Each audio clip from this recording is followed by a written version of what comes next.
Como funciona a psicologia de alguém que sofre de transtorno do pânico? Eu me chamo Gustavo, sou formado em psicologia e este aqui é o meu canal Comportamento e Pensamento. Seja muito bem-vindo e vamos lá entender o que acontece na cabeça de alguém que sofre desse transtorno. Bom, o transtorno do pânico, ele é caracterizado por episódios repetidos de crises de pânico, que as crises de pânico, elas são mais do que crises de ansiedade, porque elas envolvem ou algum componente de que a pessoa tem medo de enlouquecer, tem medo, é uma ansiedade aguda, mas no qual a pessoa parece que vai ter um ataque cardíaco, ou parece que vai enlouquecer, parece que a morte está chegando, parece que vai perder a realidade, vai perder o controle de si. Ela é realmente muito aterradora. Esses ataques, eles são muito difíceis de suportar, eles são muito sofridos.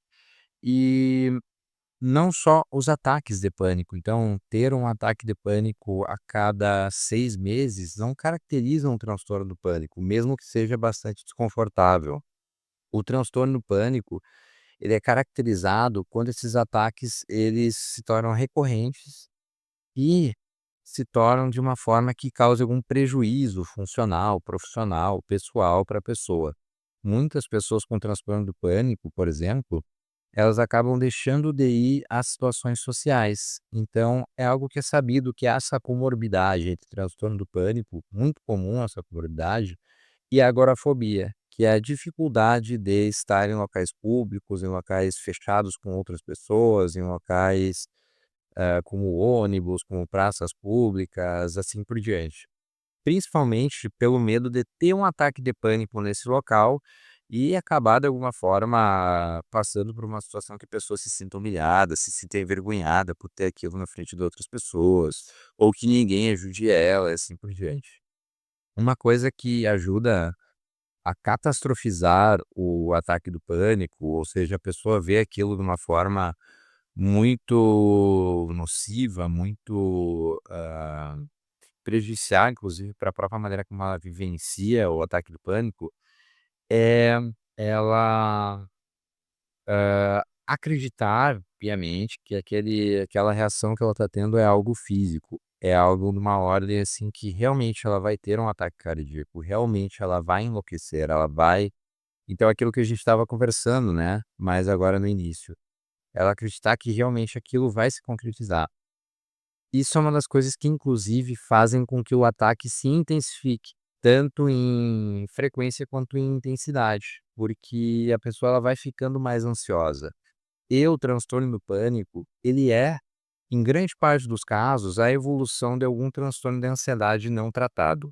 Então, a pessoa começa com uma ansiedade generalizada, muitas vezes, ou seja, uma ansiedade ali, uma preocupação excessiva, uma ansiedade excessiva, difícil de controlar com relação a várias coisas do dia a dia dela.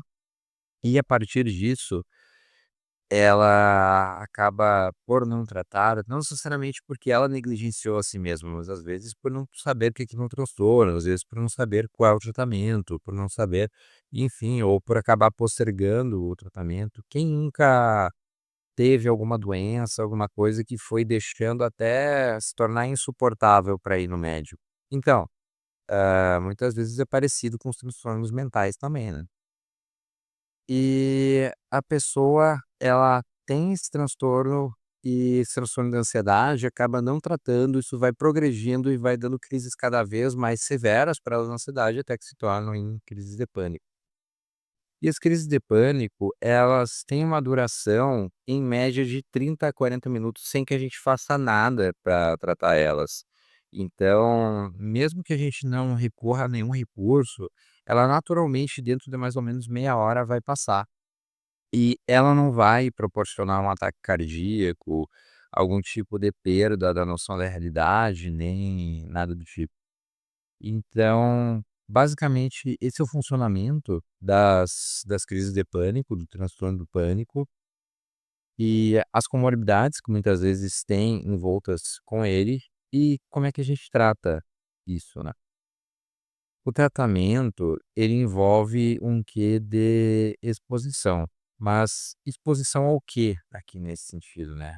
A aquilo que geralmente desencadeia a crise de pânico na pessoa. Mas calma, não é uma coisa assim forçada, uma coisa feita de qualquer jeito, não é isso. É um tratamento que ele tem uma organização. Então, a gente na clínica expõe a pessoa à situação, no sentido de pensar na situação, de trazer componentes dela ali, e ajuda ela a manejar aquilo de uma forma mais adaptativa, uma forma que não vá desencadear uma crise de pânico. E, quando a crise vir à tona, como manejar ela de uma forma mais assertiva. Por exemplo, com exercícios de respiração. Quando a crise está iniciando, principalmente, é muito útil a gente fazer o que a gente chama de respiração diafragmática. Por quê? A respiração diafragmática é uma técnica que eu gosto de chamar também de 4-4-4. Tem algumas variações, mas basicamente é respirar profundo, segurar a respiração e soltar também de uma maneira mais longa. Então, geralmente a gente faz isso contando até 4 na inspiração, segurando contando até 4 e soltando contando até 4. Por isso que eu gosto de chamar de 4-4-4. Depois de uns 4 minutos fazendo isso, tem um quarto 4 aqui, portanto, né, eh, vai ser possível sentir uma redução bastante significativa na ansiedade. Então, essa técnica, ela pode ser usada no início dos ataques de pânico. Também a técnica do relaxamento muscular progressivo, que é uma outra técnica que eu não vou passar aqui até por razões de tempo. Também, mas principalmente, o que é importante fazer é manejar a vida da pessoa de uma maneira a reduzir a ansiedade, que inclusive leva ela até os ataques de pânico. Então, é tratar a ansiedade por trás dos ataques de pânico. É conseguir colocar ela numa vida com mais qualidade. É claro, quando o ataque de pânico vier, é necessário saber como manejar também, é necessário conseguir tolerar aquilo de alguma forma. E principalmente não se esquivar das situações que tragam ele. Mas eu te aconselho a não fazer isso por conta própria. Procura um psicólogo. Se não gostou de mim aqui, procura algum outro psicólogo cognitivo comportamental que vai saber te ajudar nesse transtorno.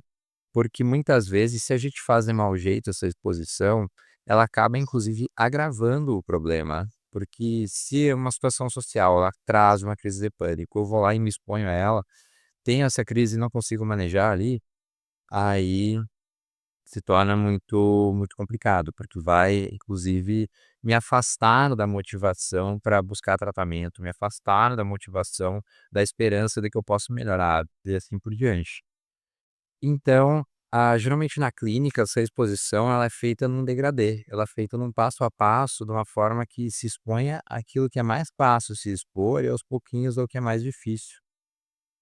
E isso vai ajudando a dessensibilizar o paciente frente àquelas situações que traziam para ele toda aquela ansiedade. Então, eh, esses exercícios de respiração, esse manejo da crise em si é como se fosse um remédio, para uma questão gastrointestinal, depois que a pessoa se alimentou demais, comeu uma pizza inteira, por exemplo. Agora, vai ser importante também fazer um trabalho a longo prazo para que a pessoa regule a alimentação dela a médio e longo prazo. Entendeu a diferença? Então, é importante ter um meio de lidar com uma situação emergencial? É. Mas o mais importante ainda é manejar a médio e longo prazo para que a pessoa vá reduzindo a frequência e intensidade desses ataques, de uma forma a ter uma vida mais regulada que diminua a possibilidade desses ataques virem à tona. Espero que tu tenha entendido, espero que esse vídeo tenha te ajudado. Recomenda para aquele teu amigo, aquele teu conhecido que tem crises de pânico ou um transtorno do pânico e se inscreve aqui no canal. Eu agradeço pela tua audiência e até mais.